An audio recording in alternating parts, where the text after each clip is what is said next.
अंतर्राष्ट्रीय राजनीति में एक ऐसा भूचाल आया है जिसकी उम्मीद किसी ने नहीं की थी। दशकों से एक दूसरे के धुर विरोधी रहे ईरान और सऊदी अरब की दुश्मनी में अब एक नया मोड़ आ गया है। सऊदी अरब और पाकिस्तान के बीच हुई एक बड़ी रक्षा डील का ईरान ने न सिर्फ स्वागत किया है बल्कि इसे इस क्षेत्र के लिए एक मजबूत कदम भी बताया है। ये डील मुस्लिम नाटो की तर्ज पर हुई है, जिसका सीधा मकसद इजराइल के बढ़ते आक्रामकता को रोकना है। लेकिन सवाल ये है कि क्या इजराइल और अमेरिका से हर मोर्चे पर दो दो हाथ कर चुके ईरान के इस पॉजिटिव रुख के पीछे क्या है? क्या वाकई मध्य पूर्व में सऊदी का पैसा और पाकिस्तान की फौज मिलकर इजराइल को घुटनों पर ला सकते हैं? और क्या इस मुस्लिम नाटो में ईरान को जगह मिलेगी जो इस गठबंधन की जान हो सकता है? चलिए इस खबर को सरल भाषा में डिकोड करते हैं। नमस्कार, मेरा नाम है अनुश्री गुप्ता और आप देख रहे हैं एनडीटीवी इंडिया। इस रक्षा समझौते की घोषणा होते ही ईरान के राष्ट्रपति मसूद पेजेश्कियान ने संयुक्त राष्ट्र महासभा के मंच से इसका गर्मजोशी से इस्तकबाल किया। उन्होंने इसे दो मुस्लिम भाई जैसे मुल्कों के बीच रक्षात्मक समझौता बताया। डील का फॉर्मूला साफ है, एक पर हमला सब पर हमला माना जाएगा। सऊदी अरब अपनी आर्थिक शक्ति लगाएगा, पाकिस्तान अपनी मजबूत सैन्य शक्ति लगाएगा। ईरान के एक्सपर्ट्स का मानना है कि ये समझौता मूल रूप से ईरान का ही पुराना प्रपोजल है। ईरान के supreme leader Ayatollah Ali Khamenei बरसों से अरब मुल्कों को एक धागे में पिरोने और एक मुश्तका इस्लामिक आर्मी बनाने पर जोर देते रहे हैं। अब अगर इजरायली आक्रामकता के डर से ही सही सऊदी और पाकिस्तान साथ आ रहे हैं तो ये ईरान के लिए सपना सच होने जैसा है। खबर है कि इस अलायंस में तुर्की, कतर, यूएई और मिस्र जैसे ताकतवर देश भी जुड़ सकते हैं। ईरान के सुप्रीम लीडर खामेनी लगातार अरब मुल्कों को पैगाम देते रहे हैं कि एक हो जाओ वरना इजराइल आपके दरवाजे तक आ जाएगा। वो हमेशा से आरोप लगाते हैं कि इजराइल सिर्फ ग्रेटर इजराइल के सपने को पूरा कर रहा है और जमीन हड़पना उसका एकमात्र लक्ष्य है। ये बात तब सच साबित हुई जब इजराइल ने हाल ही में कतर में घुसकर हमास नेताओं को निशाना बनाया। कतर जैसे देश जो अमेरिका के दोस्त हैं और इजराइल से बातचीत भी करते हैं, उन्हें भी सुरक्षा नहीं मिली।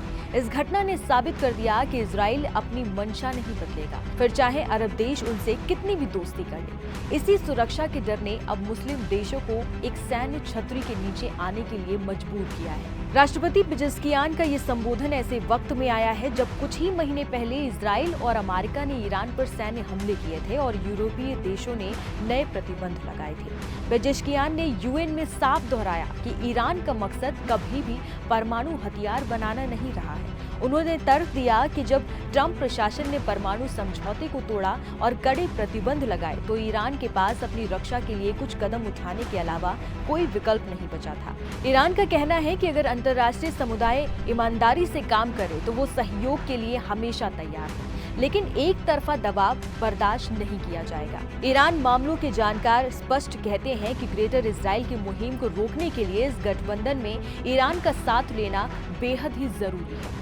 इसका पहला कारण ये है कि ईरान को इजराइल के साथ सीधे जंग का तगड़ा अनुभव है। ईरान ने 3 बार इजराइल से लोहा लिया, जिसमें एक बार उसने इजराइल के कोने कोने पर मिसाइलें डाली। पाकिस्तान, तुर्की या मिस्र जैसी फौजी ताकतों के पास ये सीधा अनुभव नहीं है। इसका दूसरा कारण ये है कि मिस्र को छोड़कर बाकी अरब मुल्कों के पास पैसा तो है लेकिन उनकी फौजें कमजोर हैं। इजराइल जैसे ताकतवर दुश्मन का सामना करने के लिए ईरान का किरदार अहम हो सकता है, लेकिन यहाँ सबसे बड़ी दिक्कत आती है। एक्सपर्ट्स जैसे भारतीय पत्रकार अशरफ जैदी ये मानते हैं कि इस अलायंस में ईरान को शामिल करना लगभग नामुमकिन है। ज्यादातर अरब देश अमेरिका पर निर्भर हैं और अमेरिका के इशारे पर ही अपनी विदेश नीतियां बनाते हैं। पिछले दिनों इजराइल ईरान जंग के दौरान भी कई अरब मुल्क ईरानी मिसाइलों को इंटरसेप्ट करने में इजराइल की मदद कर रहे थे और इजरायली जहाजों में ईंधन भर रहे थे। इसका दूसरा कारण है ईरान ने भले ही सऊदी पाकिस्तान डील का स्वागत वक्त की जरूरत मानकर किया, लेकिन बड़ा खतरा ये है अमेरिका के इशारे पर बनने वाला ये सैन्य गठबंधन कहीं आगे चलकर ईरान के ही खिलाफ इस्तेमाल ना हो जाए। ईरान और सऊदी अरब ने 2023 में चीन की मध्यस्थता से अपने रिश्ते सुधारे हैं और सऊदी ने इजरायली हमलों की निंदा भी की है। ये सकारात्मक बदलाव है। हालांकि जब तक अरब देश अमेरिका पर अपनी निर्भरता नहीं छोड़ते तब तक ऐसे किसी भी सैन्य गठबंधन में ईरान को जोड़ पाना दूर की कौड़ी है, क्योंकि ईरान को शामिल करने का मतलब होगा अमेरिका और इजराइल के खिलाफ जवाबी कार्रवाई करना, जिसके लिए अरब मुल्क अभी तैयार नहीं है। ये डील इजरायली आक्रामकता के सामने मुस्लिम जगत के डर और मजबूरी का प्रतीक है। इस नए मुस्लिम अलायंस का भविष्य क्या होगा? क्या ये इजराइल को रोक पाएगा? अपनी राय हमें कमेंट बॉक्स में जरूर बताएं। नमस्कार।